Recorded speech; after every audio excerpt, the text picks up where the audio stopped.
And that gives a interesting entry point, because now you no longer have this advantage of having tied to a particular ISA, instruction set architecture. So it gives an interesting opportunity in the mobile market. And GPU are becoming increasingly important. If you open a processor that powers the phones, now the majority of the die is allocated for GPUs, graphics processing, because it helps you to do a lot of real-time processing, GPU, GP compute algorithms that people run on. Wearables is, again, a very new area. I'm very excited about this market. And actually, as a matter of fact, I've been personally involved, and then Imagination is involved with a company called Ineda. That is, by the way, a completely fully done semiconductor company that everything is developed out of here in India. So this company is backed by very big corporations like Samsung and Qualcomm and Cisco. They all have invested into Ineda, close to $30+ million. So Ineda is doing some incredible things in the wearable space. Again, it's good news that that company is based out of here in India. So wearables is a new market, and some people think it's IoT, but it's really not IoT. You take your mobile phone, it can only do certain things. You can't attach your phone to your body and say, measure my health rate. So there are things that you can't do. So wearables are going to come in many, many forms. You're just seeing the tip of the iceberg with some of the things that you see, like watches, et cetera, but it's going to change in all sorts of forms of wearables that'll show up. So we're very excited about this. Cameras, right? It's another very, very interesting. All camera did was just take a picture and you show it to a few friends and this and that, but that's just very static data. Now camera's getting smarter. As I said, if you take computing is sort of an extension of yourself, which used to be used as an assistant before. Now this assistant is getting smarter because you don't want to keep telling him what to do. It can figure out what to do. Now it needs its eyes, and that's your eye. Those are the cameras that are becoming the eyes. You're talking about all kinds of things once the camera starts to do. I remember when I was working early in India, some of the projects we used to do in mid-'80s was picture recognition and sort of we used to have a frame grabber card and some image processing algorithm, missing tooth, et cetera. Those were just some projects in school, but those are becoming reality now. And those kind of algorithms with very, very sophisticated computing power, you can do some wonderful things. So these cameras that are going into your cell phones, cars, public safety areas, at homes, there's all kinds of opportunities that you're going to get using cameras. Data centers. Data centers were, when cloud happened, right?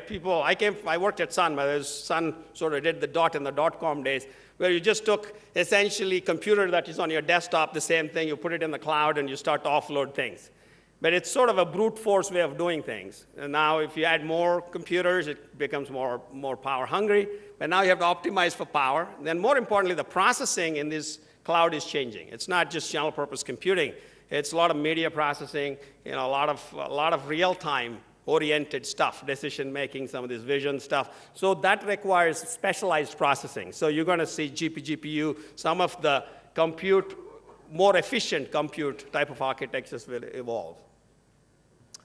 Automotive, again, cars, very, very interesting market. I mean, cars remain the way they were, all about fuel efficiency, this and that for the last 20, 30 years, and all of a sudden in the last few years, there's so much electronics happening inside the cars. It's the most exciting thing. Again, talking of, specialized for Indian market, a lot of times, we do products for the global, but imagine, a car, autonomous car in Silicon Valley is going to be quite different than in India, right? So, you suddenly have to tailor things for it. That's where opportunities are, and we have got a lot of huge market here. So there are opportunities in these segments where, you can essentially leverage and exploit.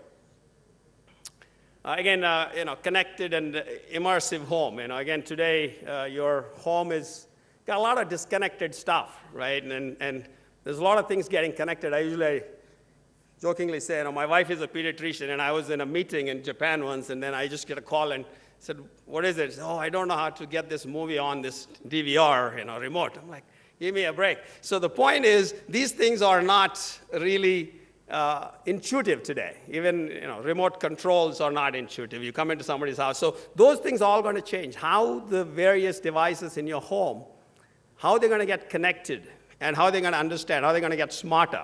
And one way I look at it, and I say, everything in the world that makes a decision, be it anything, on, off, 5, 6 things we need to do, that will have a computer attached or a CPU attached, and will have some communication. It'll all be connected to the cloud. That's my definition of IoT. In that sense, all of those things need to work together. That's an opportunity in the home. Now, this comes to the IoT.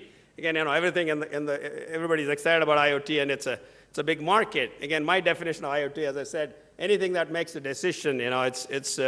It's your light bulb to the coffee machine to your refrigerator. Everything that makes decisions will be connected to internet, and it'll have a CPU that computes some stuff. It'll have a connectivity. It doesn't matter. Again, the connectivity will change as to where it is. Again, it's a very broad definition, but I think some of the interesting areas that I've listed out, are like energy, health, agriculture, transportation, retail. These are some of the areas where the growth is. So having covered the opportunities, and I want to just, again, come back to a bit of imagination on the technologies, how some of these opportunities we can help. Again, coming back to the semiconductor aspect of life, as I said, we got to do semiconductors. And let me talk about our one of our core offerings is GPU, which is in all of your iPhones and iPads and all of this, most mobile phones that you have, even some of the Samsung ones, et cetera. But this, just I want to give you an example. We used to do these technologies every 3-4 years. We used to do refresh. The very first one showed up in the iPhone, when they first announced, and then even their cascade is changed, right? Now it's becoming every year there's a new refresh. You got a new technology. So these performance gap is widening. But we do technologies all the way to the low end that solves the variable, as well as all the way to the very, very high end. And something called ray tracing that's going to, again, give you some amazing stuff. And I don't have time to talk about that stuff, but I'm sure you can learn about it. But the other technology is our vision platform that, again, where we take our imaging pipeline and combine that with our graphic, GPU, and the video, some of our other IPs, and allow customers to customize, because we talk about the key aspect is you need to be able to differentiate. So once you give the basic blocks, and you have your own ideas, how do I do this for Indian market? How do I use this for this environment in India or in Russia or wherever? It's very different, because as you're getting more closer, it got to be customizable. So we allow you to customize using your own algorithms in our platforms. And we allow you to mix and match. By the way, you could pick up an ARM, not that we say you should do it always. We have a great offering, but we don't try to push on you, hey, you got to use only all our blocks. You can take anything that you like and mix and match. Other offering is N-Sigma Communications, which is our communication technology that allows you to, we started off with the broadcast standards, and now we have Wi-Fi and very low power Wi-Fi, as well as Bluetooth and other connectivity technology that we offer. And the MIPS, which I described to you again, is a CPU that's shipped in about 5 billion units so far. Again, we've got the low end to the high end. And so you could start with very low end, small variables to all the way up to data centers. So the platforms, talking of platforms, now as I described these building blocks, why do we need platforms? Because how do you make a chip? You take these various blocks, CPUs, GPUs, and some of these, and you combine together, and then you add your own special sauce. But a lot of this thing to do this connectivity takes a lot of time. It costs about $40 million to build one of the leading edge SoCs. If you use what we're doing is we're taking some of these things and connecting them and giving it to you in a way you can add your differentiation on top of it. So that platform could cost you $10 to $15 million. So much cheaper, faster, and ability to do these things much quicker time to market.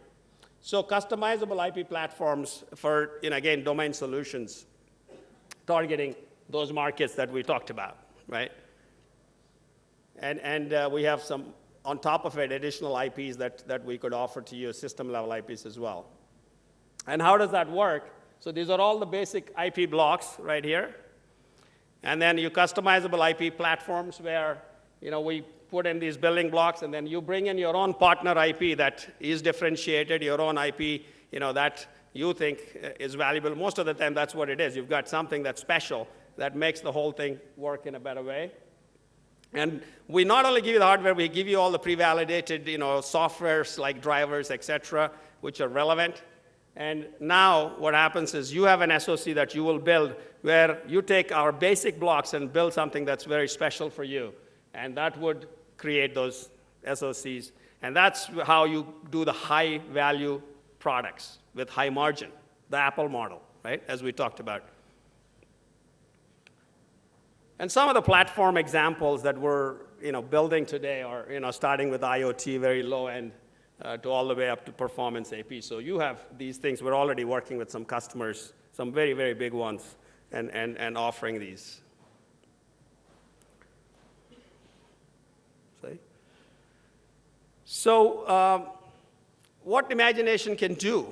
We can help with these IP platforms to the fabless companies that are in India that want to go after a certain segment, be in communications, be small cells, be IoT chips for a certain market, or be an automobile market. So we can offer you these platforms. And we can work with OEMs. We also have some reference designs using some of these SoCs. By the way, Imagination has a fully owned subsidiary called Pure, where we even make some specialized boxes like that are connected to the internet. Started off with internet radios, and we've got connected audio platforms, et cetera. So we have a good know-how how to do these things, so we can offer those technologies if that helps you to go faster in the market and offer some things. And then, software development to make it easier. We have a low-cost boards, creator boards that uses these SoCs, and you should be able to develop your software before your chips come out. And we also have a Purple ecosystem, which is an open source ecosystem where large companies such as Qualcomm, Broadcom, everybody's contributing a lot of open source technologies that you could leverage on existing MIPS and some of our IPs. So together, what can we do? We certainly can create new leaders, because as we talked about, there's a big opportunity that exists, and we have very core IP in all the major segments that you need. And we also have IP platforms that we can give you, and as well as a very broad ecosystem that you can lean on to build these SoCs. And again, our market and insights that over the last couple of decades that we've been in business, that always we were able to, when we were first developing mobile graphics core, I was told that people were laughing, saying there are not enough pixels on this phone. This when you had the Nokia people actually laughed at and saying there's enough pixels to make a graphics. And imagine, a lot of people didn't realize till the iPhone happened. You really need graphics in mobile phones. So you have to have the vision to really make these things happen. And certainly, I think we were able to capitalize on some of those. So some of our existing IP hopefully can help you. And again, we have very creative business models as well to be able to help. We are actually working with some of the people here, STPI and Dirty and all of these, and we have talking to the government as well to figure out a way to get this technology in a more easier manner to the companies and academia and how we can offer it. So we're quite flexible.